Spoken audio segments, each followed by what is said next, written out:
here he is, Rangers. He looks absolutely fantastic. I don't know why I didn't review him when I got him.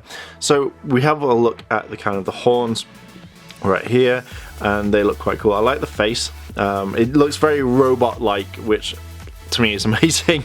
I like the M, which was obviously the kind of from the Mastodon. And then you've got the kind of the detail. It looks fantastic just on the Megazords, like the pterodactyls, like kind of the faceplate. I don't know if you can see it, but here you have loads of detail too, so they've not left anything out. When we come down to the kind of his lower parts, you can see here about the crotch area is absolutely fine. It looks cool. The detail just along the side, and I think these faceplates can move ever so slightly. I didn't realize that they could do that. So obviously if you want to pose them, you can do, but you give it kind of extra there. The arms themselves can bend, pretty much like if they were in tank mode. Shame it doesn't come apart, because I'd love it if it did. And then again, you can move it around. Hands move around, even like the slight part there can do as well. As we move down to the legs, we see here it's all metal, and it's lovely for the saber-tooth tiger and then the Triceratops. It'd been cool if those had moved, apart from like the legs. They can do like that, and again it can bend a little bit like that way. I like the way that you can like kind of pose it in different ways, just like that. And there's so much detail when we move down here, and just on there. And there's also, it's engraved, so it's not just kind of stickered. I like the fact of the saber-tooth tiger that you can move the, I think you can move that around as well. You can do. Shame you can't move those up and down, but you can move that there. And again, you can do there. So they've really put a lot of time and effort into the Megazord. We come to the back of the Megazord, and you can move the cannons around like so, and then you can move them up. They're on like kind of a ball move, so they can fire that way if you're going to do it with the Megazord. The tail doesn't move out, which is a shame. It can be cool if it popped open, but when we look at the back, they've put a lot of detail straight into this. Especially with the elements on the side, it's nice bright yellow with red, and then here and here you can see that they've just arched it in, and the tail looks absolutely fantastic.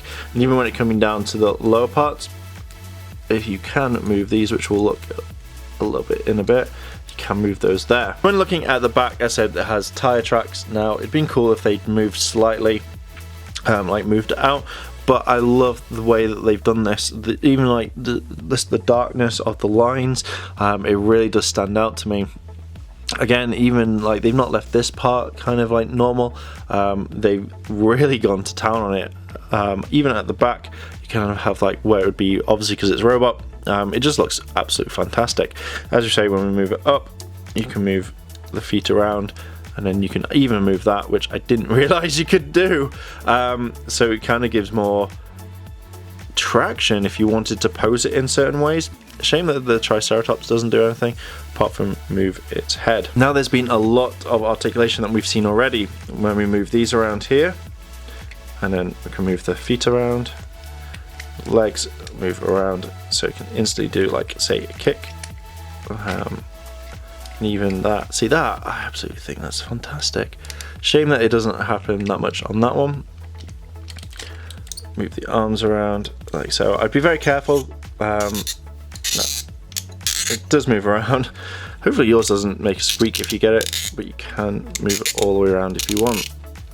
Cannons on the back move about quite easily, and again the head moves in multiple ways like so. With the accessories you get his power sword, the kind of the sheath for it, the lightning attack, the Mastodon's head, the lightning that comes out from it, and then different hands. I really think these are cool. Like looking even at the detail, this could be a letter opener. I really would love if they made a letter opener version, but when you can see the lines, and then this literally slots in just like that to actually give it more of a characteristic, more life when he attacks. With adding certain effects gives it more life. So when we pop, like say that one in, you know, it's literally, it's giving more like a lightning effect. It can literally give it a little bit more life. When we add in say the power sword straight into there, And then with the helmet, the Mastodon's head. Again, we have it wanting to fight properly. And with the way that you compose it, if you wanted to, you could have him really wanting to pose in different ways, which I really like. And again, adding just that like lightning effect that he's got, just really kind of like brings it out quite nicely. So there we go, Rangers. There is the Megazord, or the DaiZyuJin King, I think it is, from Zyuranger. But I absolutely love this figure. I've had it for such a long time. Now the only thing that I kind of find annoying about it is when posing him and like having him reset back to standing up straight, he kind of bends over a little bit. You have to literally get him in the right position, otherwise he's just going to kind of like slant a bit. But apart from that, I love the detail. I love the fact that this guy is so poseable, and you can have so much fun with him. So tell me, Rangers, what do you think about this? Would you get this figure? Would you not? Do you like him? Do you like Mighty Morphing? Let me know down below in the comments. And if you've liked this video, like, favorite, comment, and subscribe. Check out Yada Games, all that lovely goodness. And as always, Rangers, thanks for watching, and I'll see you in a bit.